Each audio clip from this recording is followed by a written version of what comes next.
to Out of Bounds Fireside Chat for the month of May, building production-grade AI systems at MasterClass with Aman Gupta. What is up, Aman? I'm doing well. How are you, Hugo? Nice to I'm. see you after a while. It's so great. It's so great to see you. And I'm dialing in from Europe, and you're on the West Coast currently of the US. Is that right? Yes, I'm at my home in Oakland, close to San Francisco in California. Just across the bay, or part of the bay, right? Just across the bay. San Francisco is not too far. So cool, and it's amazing. I still marvel that we can do these things. I'm in Europe, you're there. People can watch globally. We'd love for you to introduce yourself in the chat for those joining.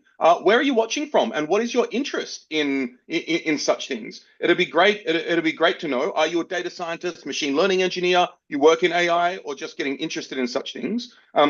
We'd love to know. And just to say a bit about why we do these fireside chats. This is a monthly out of bounds fireside chat.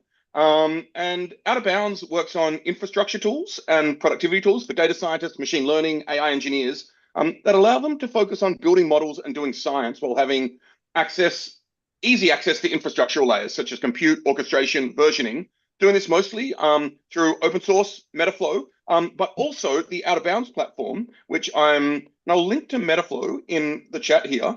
Please do check it out. And if you like it, give it a star. We've got someone, Aman, already tuning in from Pasadena, California, and Prasad from India, who leads a team of data engineers as well. And we've got Elke from Toronto, freelance software and AI engineer. So we've got a whole bunch of people represented from around the place, which is super cool. So Aman, you're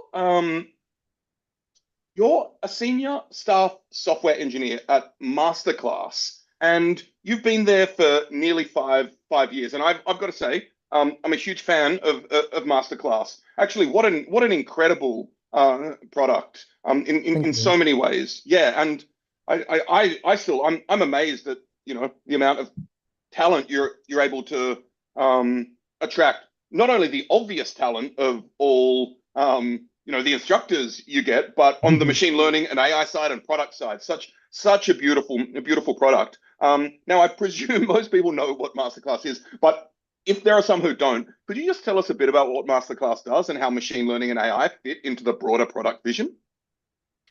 Yeah, so MasterClass started about 10 years ago with this mission to help users learn from the absolute best in the world. And, our instructors represent the people who have kind of reached the, highest heights in their own careers.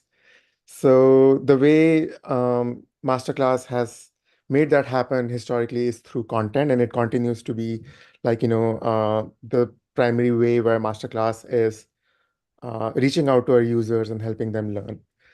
And if you think about how Masterclass does it uniquely, is that they thought about the fact that, learning doesn't have to be boring. Learning has to be fun. Learning has to be engaging. And so they put a lot of effort into imagining what learning content should look like. And, we see that feedback from our users. Like, they come to Masterclass to watch the content because it's not just about learning, they enjoy it, they're engaged with it. And given that, you might ask this question, like, do people come to Masterclass because they run out of things to watch at Netflix? Is there a unique intent? And we have seen through our surveys and the way we connect with our users repeatedly that people come to Masterclass because they have a unique intent to learn. And so given that we think of ourselves as a learning company.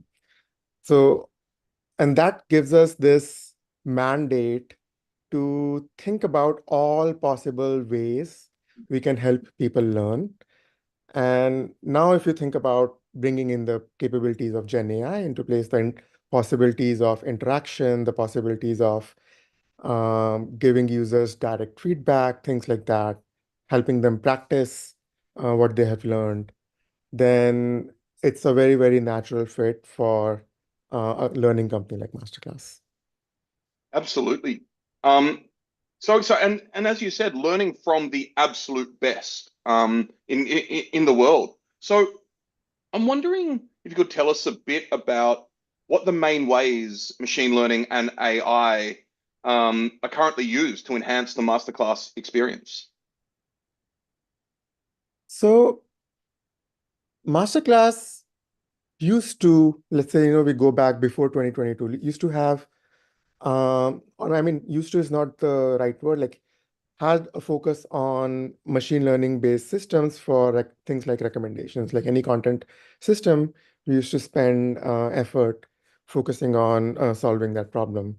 But since 2022, and I think we started looking into these LLM systems a few months before ChatGPT launched, and we had a bunch of interesting experimentations going on even then.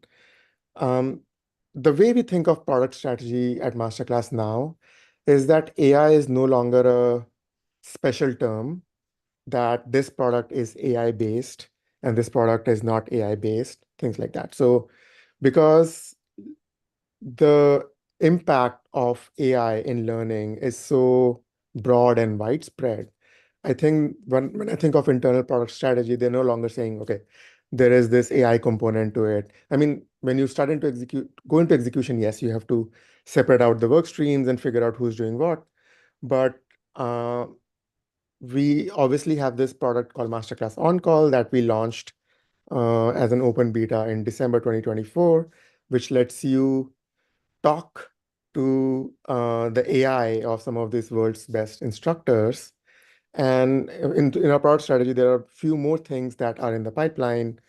And if I can think of how they are being executed, how we are thinking of them, AI is like fundamental to each and every product that we are thinking of in 2024, 2025, and potentially in the future. Super cool. And Masterclass On Call just looks so fascinating. And correct me if I'm wrong, but you've got like AI avatars, quote unquote, for people like Gordon Ramsay and Chris Voss and Mark Cuban and these types of people, right? Absolutely, yeah. You can go talk to Mark Cuban, you can go talk to Gordon Ramsay's AI right away, and um, you know, we try our best to make it feel like you're talking to someone who is as close to as the real person, at least when it comes to learning contexts. Mm. And um, yeah, we have put a lot of effort to make it as helpful to people as it can be. Super cool. So correct me if I'm wrong, but my understanding is for a lot of the work you do, you have in-house machine learning models as opposed to, having plug and play third-party models and that type of stuff. So, um, what what was the decision-making process behind that with a view to, I suppose, there are a lot of people asking questions. Should I just plug and play with, X, Y, or Z? I'm not gonna I'm not gonna name all the different vendors, or should I do this in-house? So why did you decide and how can others approach this type of calculus? That's a great question. And obviously you can imagine we had that question at a time when we didn't have the answer. So the primary reason, which should be the right reason for everyone, is you look at the outcomes and you say that the outcomes are better this way. That is really the primary reason. And how did we reach there? And I think it might have a little bit with the story of like how we started getting into LLMs. So when we thought about the fact that LLMs are going to be really powerful for education, OpenAI was one of the most accessible API in 2022. They had GPT-3, Da Vinci models, and like they had pre-trained models and instruction-tuned models before ChatGPT launched, which you can use. And we actually had our own ChatGPT in-house where my colleague, he built a Slack app based on OpenAI's APIs, and we could have a conversation with an AI anytime we want in our internal Slack. So the interesting thing was that OpenAI also has consistently offered fine-tuning abilities on top of their models. And I pretty much got attracted to that um, like literally on the first day of seeing what the API offers, and spent a lot of my 2022 curating data sets uh, to originally based on some of masterclass content, but also trying to create a mixture from internal, external sources to try and see what's possible with this kind of technology. And I think this exposure really showed us that capabilities that go, when you have the right data set, what you can do when you train the models is far beyond that might be available to you based on, let's say, the instruction tuned models that these vendors or open source models they make available to you. And I think another interesting aspect, like, as you were going through literature, you were trying to research, okay, what are these people doing to make their models the way they are? One of the papers which was very instrumental in our understanding was the instruction tuning paper from OpenAI. And if you go there, you see that, they have this huge taxonomy of tasks that they think are important to our users, and they create data sets to help make sure that the model is performing well on those tasks. But eventually, across the globe, the way people want to use AI, there are like millions of needs that users have. And OpenAI is a finite company. Claude AI, Anthropic is a finite company. Google is a finite company. So they cannot make it. It's going to take time for them to make the best possible experience for every single use case out there. And so they are also trying to figure out, okay, what are the priorities for which use cases that they need to perfect, and what are the priority. And if your use case is not exactly in the center, there is scope for you to bring your own data, put your own unique insight into what makes that use case better, and then make the model perform, go beyond the performance of the model, go beyond what is offered out of the box. Mm.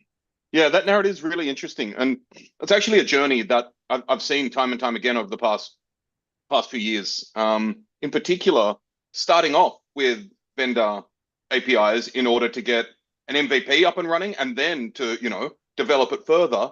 Then perhaps doing some fine tuning, but then realizing that either based on your own internal data or even based on the conversations that or the traces that the vendor API allowed you to generate, or you're able to generate and with them, allows you then to fine tune your own open weight models as well, which I've seen. I love that you mentioned OpenAI's fine tuning as well, because you're right, they've done a very nice job, and they've actually, all these conversations about fine tuning is dead or RAG is dead or fine tuning versus what, and one of the challenges with fine tuning has always been that the tools haven't made it super easy, and OpenAI has made it relatively easy to do fine tuning these days also. But yeah, that journey from starting with vendor based APIs through to self hosting, I think is something I do see time and time again.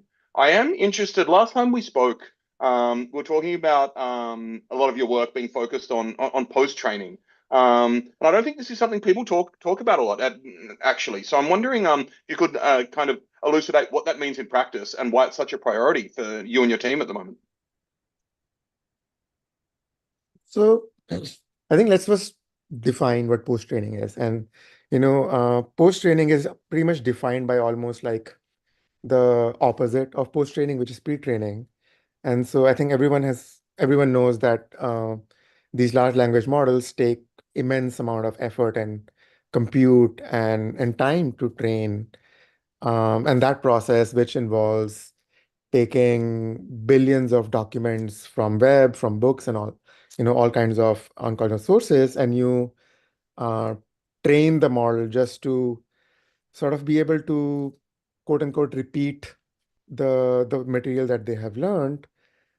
That takes months, and it gives you a model which is extremely powerful. But what it doesn't do is it doesn't make the model act as if it's there to help the user. It's kind of like a document completion engine in some senses. And you can imagine why. Like Wikipedia articles, for example, are not written from this perspective that someone is asking Wikipedia questions and Wikipedia is answering that. It's from this perspective, here's the topic, and here are all the things that you want to know about that topic. So when you want to deploy those AI systems to people out there, you have to make them work in this interaction mode, which is not something that you get right out of pre-training. And then the second thing that you don't get out of pre-training is what is called alignment. So, you models may be able to say things which you don't really want your models to say. That goes into safety, and then maybe in other ways as well, like, the behavior might be, you might want to be helpful by asking follow-up questions in an interaction. So for example, if I use Anthropic's Claude a lot for my personal like brainstorming, let's say, and it always asks this follow-up question, which many times makes me think, okay, what do I really want from this interaction? So all of these kinds of behaviors are not part of a pre-trained model. And so the whole idea of post-training is to solve those problems. And currently, post-training can be thought of as three different types of training. The first one is continual pre-training, which actually is more closer to pre-training than some of the other post-training methods because you're doing exactly the same thing, but you have your own documents, like, your own corpora of documents which you care about. So, for example, we care about um, soft skills, for example. So we are curating a set of documents which are based on soft skills, and we train these models to learn from those documents and become better in that topic. The second thing that people do is SFT, which is starting to get into this mode. Like, you in SFT, the data sets look like the exact interactions that you are going to have with this model. So if the user is saying, uh, how do I, how many minutes do I cook my pizza in my oven at 500 degree Fahrenheit? That is an input. And if the AI is supposed to say, what, typically it takes 15 minutes, then you put that out there in your data sets and the model learns how to respond to user scenarios. Super cool. And The just third quickly, SFT is supervised fine tuning, correct? SFT is supervised fine tuning. Yeah, sorry, I didn't remember that. No, no, no. The third one, which is pretty innovative actually, and it's not super intuitive how that works, but it really is scaled quite a bit in the past few years, is called RLHF. That is that stands for reinforcement learning from human feedback, and that is a way of training where you are not telling the model exactly what to do. You are letting the model, you're giving user this question, how long do I bake my pizza? But then you're letting the model generate its response, whatever it might generate. And you're telling the model, what, you did a good job or you didn't do a good job. So uh, that's like rewarding the model for doing the good job. And literally, like, reward models are a component of this training process. And the model, the way the objective is set up, learns to do the right thing more often. And that has a very unique impact. Like, the models learn something very unique through that process. And that is how a lot of the models, like, almost every model that I can think of is aligned in this modern era. And I'll briefly mention another technique which goes beyond these three post-training techniques, which is obviously hot right now because of the DeepSeek R1 paper. It's reinforcement learning with reasoning. And it's different from reinforcement learning with human preferences because you no longer have preference for this versus that. You really have objective correctness in this reinforcement learning process. So now when you're solving a math problem, you don't tell the model, oh, you know what, your answer is close enough, so I'll give you zero point 0.9 out of 1. Now your answer is too far away from what a correct answer is. I'll give you zero point 0.4 out of 1. Now you're like, okay, you know what, you either get it right or you either get it wrong. And the other aspect is that, the reasoning tokens, the thinking emerges out of this process. And obviously we all know how strongly it impacts models' abilities in a lot of these objective outcome focused benchmarks. So post-training really refers to all of these techniques which happen after the pre-training. I love that breakdown, and I think I'll throw one more in, which is DPO, direct preference optimization, which is somewhat related to RLHF, right? But has slight differences. Yeah, you're absolutely right that DPO is not exactly RLHF because technically there is no reward allocation happening in a separate system and a feedback from that. But um, it is designed to mimic the exact process of RLHF with the PPO process that used to exist. That was how RLHF was introduced to the world by OpenAI. And I normally think of it as in a similar bucket, but yes, it technically exists in its own bucket. And I love you spelling this out in particular because, even a lot of people who work with LLMs daily forget about a lot of the post-training steps and think about these as, very large transformer-based architectures trained on training data. But it's really important to recognize all the other aspects that sculpt them into what they are, how we use them, and how they operate as well. Even down to there is some evidence for this, but it's somewhat anecdotal as well. I think everyone will remember that the word delve is overrepresented in LLM output, right? It's Can you 8% repeat that? of What word is that? delve, DELVE. Right, Um, right. and one reason they think it might be the case is that a lot of RLHF for ChatGPT occurs in developing nations where it's English as second language, and actually a slightly different version of English spoken, which has the word delve overrepresented as well. So RLHF can have these types of impacts as well.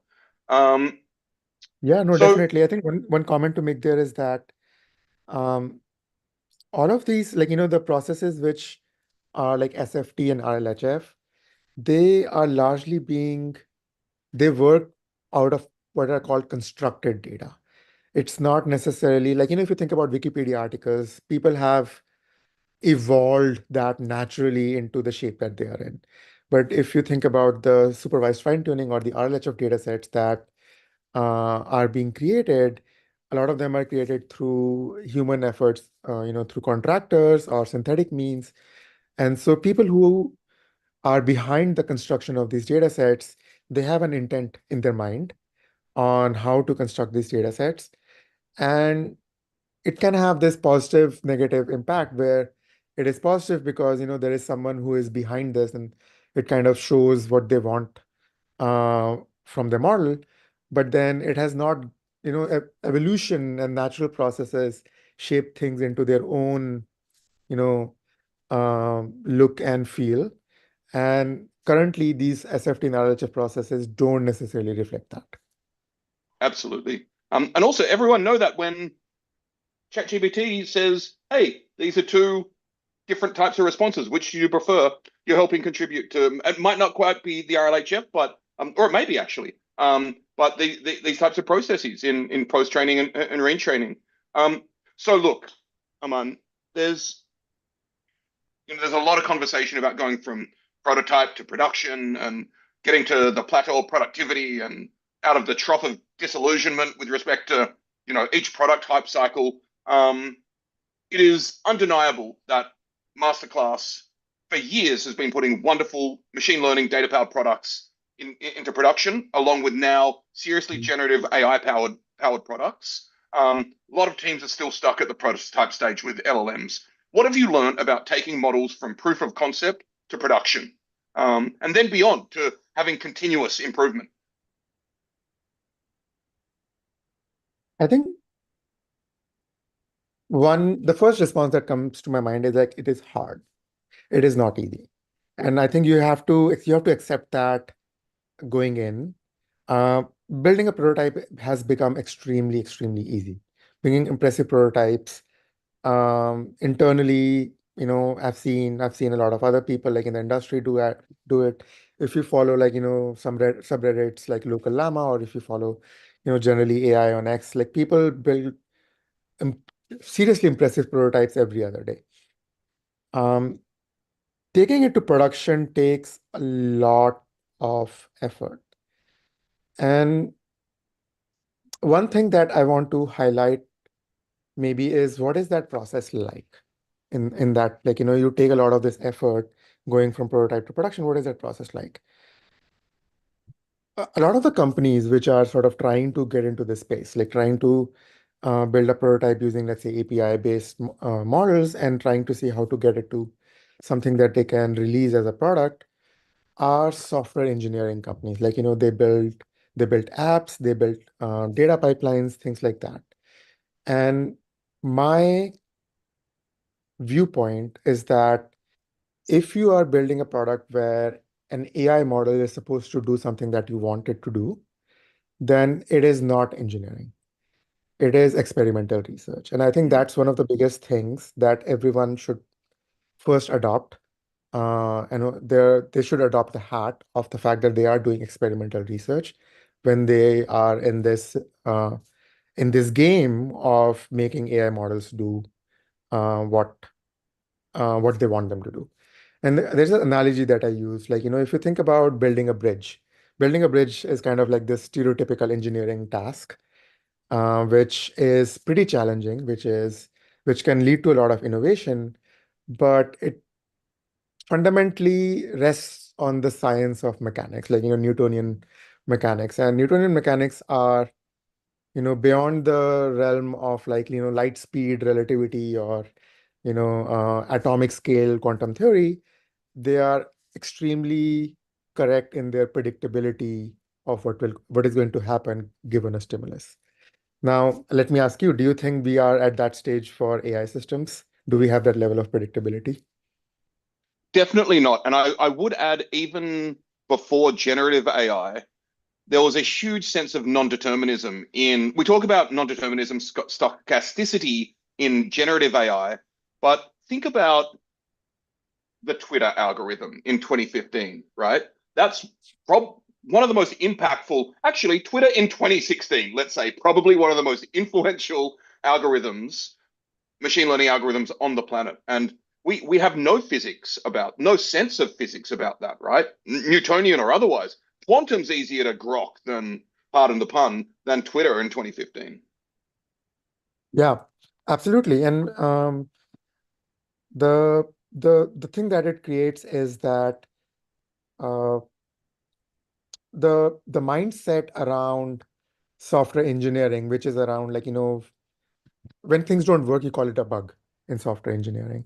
In AI system, when you are giving a wrong answer, if you think of it as a bug, in software engineering, I know that my code needs to have some error, and I need to be able to find that exact line or maybe a sequence of lines where I can change something that fixes that bug, right? And I know that before I start looking into my code. Because if there is a bug, there is an expectation, and it is a software engineering problem. Before looking into it, before I start open my, I use PyCharm all the time. So before I open my PyCharm IDE, I know that, I will be able to find a line of code or a sequence of line of codes where I will be able to find a bug. It may take me a day or 2 days, but it exists. I know that with certainty. With AI systems, you don't know that. You don't, if you are, in the ImageNet world where you're classifying images, if it was a mountain lion and you called it a cat, if the AI system called it a cat, I can't go into my model's code and fix the classification of a mountain lion into a mountain lion. And so the I think the first single biggest thing which I think I've seen people struggle with when they come from the software engineering background is not accepting easily that they are doing research. Research can be thought of as, for a lot of people, that it's something that other people do, labs do. It's not immediately applicable. Like, it's a long-term endeavor. But in this modern era of uh, products, as on the LinkedIn post where I talked about how products have AI by definition now in 2025, you have to adopt the mindset that you are doing research, that you are creating hypothesis. You are not, at the time of definition of hypothesis, know whether they will, which way they will go. You have to run the experiment. You have to find the answer. You have to accept the answer, because sometimes you get attached to your hypothesis and they don't turn out to be right. they turn out to be wrong. And you have to keep on repeating. And really, the progress and success is defined by how many cycles of repetition of this process that you can get. Obviously, there are components like, is your intuition strong? Having experience matters. And then execution matters a lot. Like now you don't know how much time it's going to take because you're going to explore the hypothesis. Over time, you might have this idea that, okay, after having done a months of work, you really do make progress. It's not like you will stand still at the same time, at the same spot, even if you don't know what the answer to the question is right now. But there is still a level of uncertainty that you have to accept, but have the confidence as well that, given enough effort, you will move forward. And that is the main mindset, I think, which people need to understand when they are going from this prototype to production stage. Yeah, I love that so much. And your insight into what it means to have a bug, it reminds me of Karpathy's conception of software 2.0 in a lot of ways, actually, that we are in a totally different realm of what it means to be building software. It also reminds me when I work with a lot of teams on building this stuff, um, software engineers, we need a maybe even need a word different to test because software engineers want tests to pass 100% of the time. And in our space, if your tests pass 100% of the time, you're not writing the right tests most of the time, right? Um, Right. but but everything you just said about needing to see things in production dovetails really nicely with my next question, which is I'm wondering how you think about evaluating models in a way that's tied to actual user value. And the reason it ties in for me is some of the time I think you don't always know what to evaluate until you've launched it as well, right? So I'm interested in how you think about evaluating your models more generally. And I'm not just talking about like a lot of people think about evaluation at a micro LLM call, right? As opposed to at an entire product stack. So how do you think about evaluation of a product with respect to evaluating, all the internals of the LLMs and whatever else is going on? Yeah. I think the first thing to think about is you're still building a product, and there is some level of maturity into what that entails. And there are themes around product research, UX research, talking to your users, understanding, let's say, from data what they're looking for. And that is irreplaceable, whether you were like, whether thinking about building product in 2018 or 2025. And eval directly is affected by that because you want to evaluate behavior of AI as it relates to what the users need. So, for example, when MasterClass thought about like, let's build what has turned out to be MasterClass on call, we we were not sure what users would want from those conversations when they're talking to, let's say, the AI of Gordon Ramsay. And so we just, talk to people who are existing Masterclass users, who are not existing Masterclass users. We built some API-based prototypes and did UX research. Masterclass has a pretty mature and pretty experienced UX research team, and they were smart enough to adapt to this AI interactive process of like, how that product works. And we learned a lot from that process. And for example, we learned that one of the biggest use case that users have for this, as of then hypothetical product, is that they don't always know when watching instructional content, how can they apply it to their problem? They want to be able to get personalized advice for their situation. They want to be able to describe their situation and talk through it. And that was, let's say, a key, at least that's what I remember as a key outcome from that. And then we followed it through um, ways where we can actually conduct conversation. And a lot of time they were human to human conversation sometimes. And sometimes they were human to AI conversation with some of the prototypes. And we were able to look at those conversations. So the next step in eval is usually, you have to create a data set. And we were able to bootstrap that data set through processes which may not require you to have a production ready product at that time. And you have to be innovative of what that means. The old school methods still work. Just hire people who are experts. If you're kind of building an interaction-based product, and let them interact with your users, and you get data out of that. So these are the processes that helped us understand both qualitatively and quantitatively um, what our users are looking for. And I'm reading this book called Mixed Methods Research. I just started reading this book last week, which it's called Mixed Methods because you have both qualitative and quantitative elements to your research. The example that I thought of, it's not really in the book, is like when you have, let's say Apple launches a new iPhone, they can they can do a blind comparison between, let's say, two different designs of the hardware, and get statistics of how many of their user research participants prefer this versus that. But then they can also ask them to fill out a questionnaire where users might be able to say that this phone is too bulky, or this phone is thin, but it's maybe too thin. I can't even hold it in my hand. So that is the qualitative component. And the era that we are in, with respect to AI, you need both. You need the understanding of what is it that's working or not working. And maybe there are no well-defined recipes. There are times when me and my product manager, we are just reading through hundreds of conversations and just trying, we don't know what we're looking for at the start beginning of it. And by the end of it, we have this taxonomy of issues that exist in those conversations, and we are able to then have a path. Okay, these are the things that we have to solve. So that's the qualitative aspect. And then we obviously have the quantitative aspect from users or annotators giving ratings, and things like that. So it is a complex process, I won't deny that.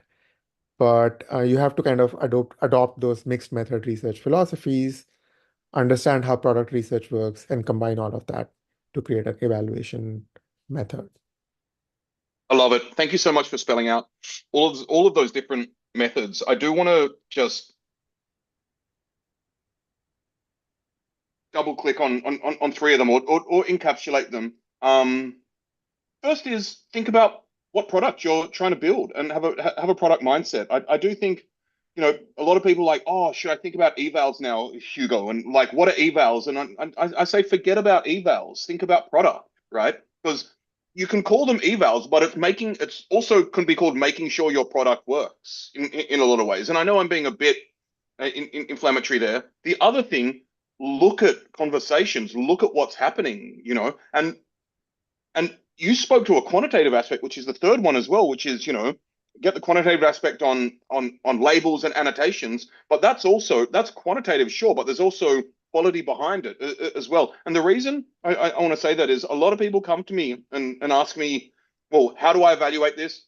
And I tell them, look at your traces and give it a pass or fail, give it a reason, then maybe give it a failure mode and do a pivot table and rank order things in terms of what your biggest failure mode is. Work on these. And like, I really, I hesitate to say this so strongly publicly, but too many people come and say to me, can I get an agent to do that instead? And I said, I don't understand the hesitation people have. Well, I kind of do, but if you don't have an interest in looking at how your product's working, I question whether you're building the right product as well. And the truth is, once you start looking at traces, kind of become addicted to it in a lot of ways, right? And I like the rule of thumb that people like Hamal Hussein and Shreya Shankar put out there. People say, how much of your data should you look at? And they just say, just look at it until you stop learning stuff. If you keep looking and you're not learning anything new, probably you don't need to look at it right now and wait a week or something like that.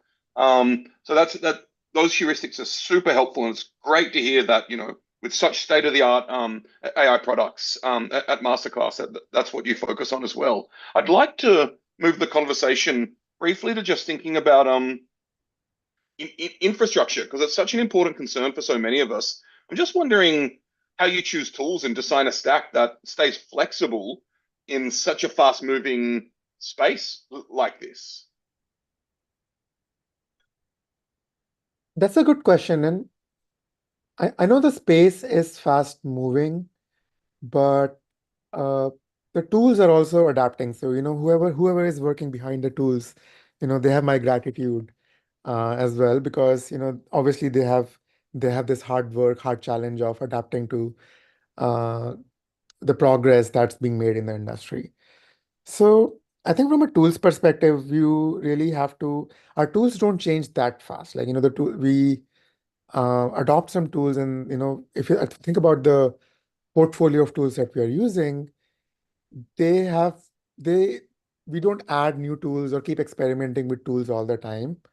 So I would say that it's less that you have to keep on top of all the tools that exist, but just really learn how to figure out what is your requirement, and then learn how to use those tools well. And eventually, you might have to build your own tools, or you might have to build your own scripts from time to time. But getting that in place really gets you a long way. So few of the tools that we really, really use often, um, one of the tools that I think I really like, which is slightly underrated, is a tool called Label Studio. So as you talked Mm. about, looking at data, we all in the team annotate data on a regular basis. And Label Studio is like, we have so many projects on our Label Studio that sometimes it can be hard to go back and search for the thing that we might need again, or we might need to look at it again. So that's one essential tool that you need to have, a data annotation tool that allows you to do blind preference tests, or 1 to 5 rating internally, or with external annotators. The other tool that's pretty important for development is, you started this uh, discussion with the discussion of Metaflow and outer bounds. And as you're kind of working through building a post-training pipeline and evolving it, one of the biggest things, how can compute execution be transparent to you? Um, what I mean by that is that when I run my job to run a training, or when I run my job to do other compute focused, inference focused things, I don't want to think about whether I have compute available at that point. Do I have uh, how long is it going to take before compute is going to be available? How much compute is going to be available, and things like that. So, and then secondly, I'm not the only one working with the compute. So there are other people who are sharing compute that's available to anyone.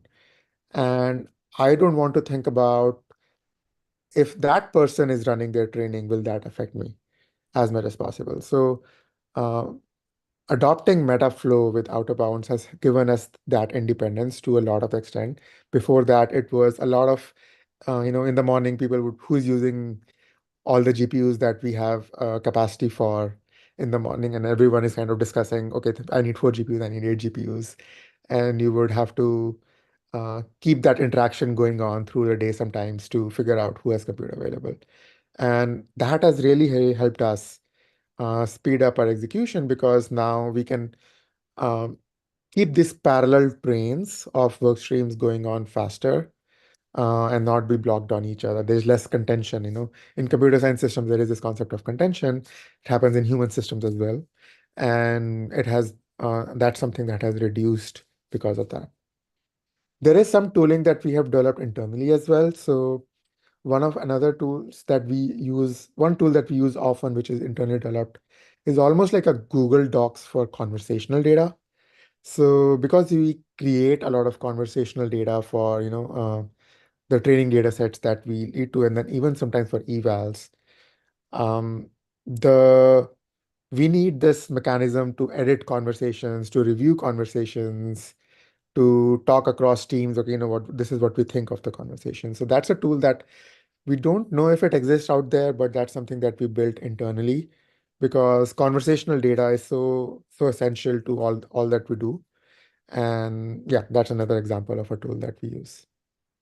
Super cool. I just remembered I saw recently Paige Bailey from DeepMind actually showed me they've got Gemini working in Google Sheets at the moment. So you can literally get like a Gemini LLM as a judge working in a Google Sheet if you have your traces in the sheet. It's just, and you have to hand roll a few bits and pieces yourself, but it's absolutely incredible what you can build today. I'm glad you mentioned Metaflow there as well, because something that came to mind for me when I asked you the question I asked you, was, what I mean, like choose tools that stay flexible in a fast moving space. Like when a new model comes out, I need a tool, I need an infrastructure stack that allows me to switch in Claude 4, right? When it comes out in order to, and of course we need evaluations and a product mindset to figure out quite, how that's impacting everything. But Metaflow for me is a tool that it affords that, the modularity of model choice there. I am interested if you could help me with something.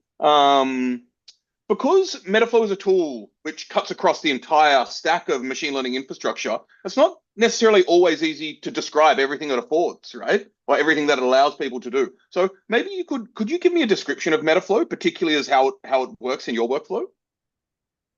Yeah, and I said I'll add a disclaimer that, after I attended especially the Metaflow meetup at Netflix recently, what we have realized is that we have only scratched the surface of Metaflow is capable of. So my understanding of Metaflow will not be as deep as a lot of others in the industry. But Metaflow is about building sort of sequential and parallel pipelines with uh, with any task that you can think of. And I think the modularity aspect is interesting because one of the biggest reasons why we adopted Metaflow is because it has this right balance of opinions when it needs to be, and then not having an opinion and letting the user of Metaflow do what they want. So, for example, we were trialing a tool before it for managing jobs and workflows on GPU compute, and it had no opinions at all from our perspective. And what it did was like it made our life hard because now we had to put our own resources to get some standard things that we don't care too much about going. So, for example, one of the biggest things that Metaflow does is it bundles up your codes and packages it transparently behind the scenes. You can very easily describe, what this is the base Docker image, this is the, like, let's say, Python dependencies, this is my code, and all of these steps that, I need to run sequentially. And I don't have to worry about how that gets uh, sort of that becomes a container that runs on some compute. So that it knows how to do it. It has opinions on how to do it, and we are glad for it. On the other hand, when it comes to training, let's say, like, let's think about a training job. We use Hugging Face TRL, for example. We use Llama Factory. We have been very impressed with TorchTune, so we want to try and use TorchTune more often. And here, Metaflow has no opinions. Metaflow is not restricting me from using either or other. It has tools, like, it has tools to checkpoint your models. It has tools to, store artifacts between steps of the workflow. And here, I am glad for the fact that it allows me to write anything that I want inside those steps. And that way I can adapt it to, like, at least 10 or 15 different use cases that we already have going across data and training kind of processes. And that's really the main sort of highlight that I can think about. That's the reason why Metaflow really works well for us. Super cool. And I love that you mentioned that about the Metaflow and Netflix meetup, the recent one. I I agree. I'm still discovering things about Metaflow from everyone's use cases. I'm also glad you mentioned the dependency management story. I've just linked to the new docs on Metaflow's native integration with UV, which is super exciting. Among many other things coming out. Absolutely. I am interested. Only what you can speak to. One thing that I have loved about Metaflow is just how it enables rapid experimentation. And the types of workloads you're talking about. So I'm just wondering what type of workloads or experiments Metaflow and Out of Bounds have enabled for your team. So we try our best that, almost like, if code is running, that it's part of a Metaflow job. Like that's really the philosophy that we have adopted. So now, like, effectively, if I'm trying to describe what workflows that we are doing, I'll be describing what all we do rather than what all we do with Metaflow. Obviously, there are exceptions to it because, sometimes when you're doing something new, you might just, that notebook environment is still better for exploring something completely new. But then when you have some maturity, for example, you have your eval pipelines, you have your um, data filtering pipelines, you have your training pipelines, you have your, at some points we extract data from books. So you have VLM based processes that extract PDF, information from PDF. So we have those kind of visual language model inference pipelines. So all of those are now something that we are translating. If they haven't been translated to Metaflow jobs, it's just because we haven't found time and resources to do it. But that's how we are thinking of our operations, uh, development operations internally. Beautiful. So we're gonna have to wrap up in 5 to 10 minutes. Very sadly, I feel like we could talk about these things for hours, if not days, and I look forward to the opportunity to at some point. I want to go back to you mentioned very thoughtfully mentioned alignment when we discussed post training, and it's such a big ongoing theme in machine learning and AI research. So I'm wondering what the biggest open questions you're exploring in terms of aligning AI, in particular with product and user goals at MasterClass. So I think, and we may go into a little bit of a speculative discussion here because, as you mentioned, they're like open questions. So open questions, you don't have the answer to them. Um, One thing that I really like about pre-training actually, and I want to mention is that when you when models, the pre-training process is usually called a self-supervised process. It's not a fully supervised process of training. And given how subjective uh, the responses of LLMs can be, especially in the domain like, communication advice, entrepreneurship advice, and things like that, you don't know what is the right behavior. And when you are bringing supervised means to training models, then you are kind of in this. Uh, it's good because these models are actually really good at, you give them the data, they learn what data, learn from the data and try to get that exactly right most of the times. But then you are not sure whether that is the data that we should have given to the model, and is that what users would like? Because now you're kind of really defining the whole experience within the team. And we talked about this, natural versus constructed data or artificially constructed data. So the main question I think that I'm thinking about with alignment is like how I can let the process discover what is the right alignment. So if you think about like maybe even philosophy for a bit, one of the things that people use alignment training for is to build model safety. We don't want it to, say things like hate speech, toxicity. Especially for us, there are some other aspects of safety policy which can be unique to, the product that you're building. And we want to handle that in a way which is naturalistic. We don't like one of the another feedback that we got from our users early on was like, no matter what conversation is going on, they don't want to see, I'm sorry, I cannot say that, or from the models. And that was Mm, how historically LLMs have kind of been aligned. Though in the last 1 year, you see that that's not how like safety works anymore. Like if you talk to Claude and you talk about a toxic topic, it actually almost explains you why you can't talk about it. It tries to help you even in that uh, sort of maybe malintent zone from the user. So that's what people want to do. And you can't always solve that through supervised methods. So the open question I would say, like, overall is like, how can alignment preserve from pre-training as much as possible what it has learned and but still reach the goals around safety, around behavior, like not to talk about these topics, saying no, to a lot of things while feeling like, okay, so we are effectively trying to make sure that our AI models talk like our instructors. And even in that zone of unsafe behavior, we want them to uh, preserve their identity.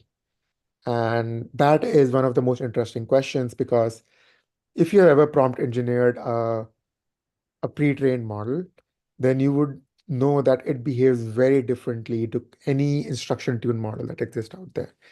And it tells me that the alignment has still a long way to go as a training process to try and preserve the goodness that pre-trained models have in terms of their naturalistic behavior. And I think that is really one of the biggest open questions that we care about, because of the sort of use case that we build AI models for. Yeah, absolutely. And I mean, for you, it's incredibly high stakes when you have, of course, there are product and user goals, but there are aligning with Mark Cuban goals as well, right? Which is, incredibly important and requires, beyond serious mindfulness and thoughtfulness. So it it's going to be time to wrap up in a second, but I would love to hear what advice you could give to teams that, they've started building basic LLM integrations, let, let's say, and finding good results, but they really want to move on to like starting to build differentiated, robust machine learning and AI products to take it to the next level. Yeah, I think we can break it down into two kinds of advice. I think one is like a little bit of a meta advice, which builds on the theme that we talked about, which is like, adopt the right mindset, adopt the resilience of going through failures. We go through this, uh, learn, when I was in school, we learned about the story of Einstein, and not Einstein, Edison. Einstein Mm, obviously a great researcher, but Edison has this famous story about needing to test 10,000 materials for his filament for the bulb. And there is a story of resilience there. I think there is this meta uh, behavior, which is like, okay, when you're getting into this field, things will not work out on day one. Whatever you do, there will always be some failures. But what I can give guarantees for that, if you have resilience, if you keep iterating, and if you have the right mindset, things do move forward. So in that uncertainty, I think that's one confidence that I can provide based on our work stream. And the second, more practical advice will be to focus on data. I think the training methods are not changing as fast. They are like, PPO versus GRPO, for example, if you're doing RLHF, is not like a landmark difference. They may apply, one may be better for some use cases, but don't focus too much on that. Focus on your data. That is where, that's what my belief, what the big labs are also doing. I think 80% of the improvement, if not more, that when people release their new versions of the model is because they have improved their data in that time. So when you're, no matter what you're doing, if you're just doing prompt engineering, and I don't want to use the word just, it can be pretty hard to build good products with prompt engineering as well. You have to spend a lot of time during eval, and that needs good data. So think about data more than anything else. I love it. And yeah, I totally agree. The first point, adopt an experimental mindset. My background is in research science, in biology and physics, and before that, pure mathematics. But the importance of negative results cannot be underestimated. I know the incentive system is totally wacky, but I always wish we need journals of negative results in research science in a lot of ways. And people Absolutely. say 80% of models don't make it to production or something like that, as though it's a bad thing. And if you're doing things right, this is something Saban Goyle at Metaflow and Out of Bounds would always say. If you're doing things right, maybe it's great that 95% of models don't make it to production if you're That's what doing I'm that about to many say. I think the experiments. number is probably closer to 95%, not 80%. Yeah, exactly. Oh yeah, maybe it's 80% of work is actually data munging or something like that. Um, yeah, all these numbers. The other point, focus on the data. You're right. It feels like a split space, and I do agree with the labs. And with your take on the labs, focus on the data. The labs are also great at making it the world seem model first because of their own incentives and not data first. But yeah, everyone definitely remember that your differentiator won't be the model you use. It'll be the data that you use to power your products in the service of your users and your or your stakeholders as well. So it's just wonderful to hear that coming from you, Aman, after all the work you've been doing for half a decade at MasterClass as well. It's time to wrap up. I'd love to thank everyone for joining and everyone who watches afterwards as well. Please do check out Metaflow and Out of Bounds also. But most of all, Aman, I'd like to thank you for your time and wisdom and generosity for coming and sharing everything you've been learning and working on with us. And thanks for the team at MasterClass for helping us put this event together as well. So appreciate you, man. Absolutely. No, thank you for setting this up. I'm actually grateful to be here and having this conversation. I love kind of these conversations, and feel free to hit me up anytime, uh, whether on live stream or whether in private, just to have more of these. I definitely will. And scene. That was awesome, man. I've stopped the live stream on YouTube, and I'm just going to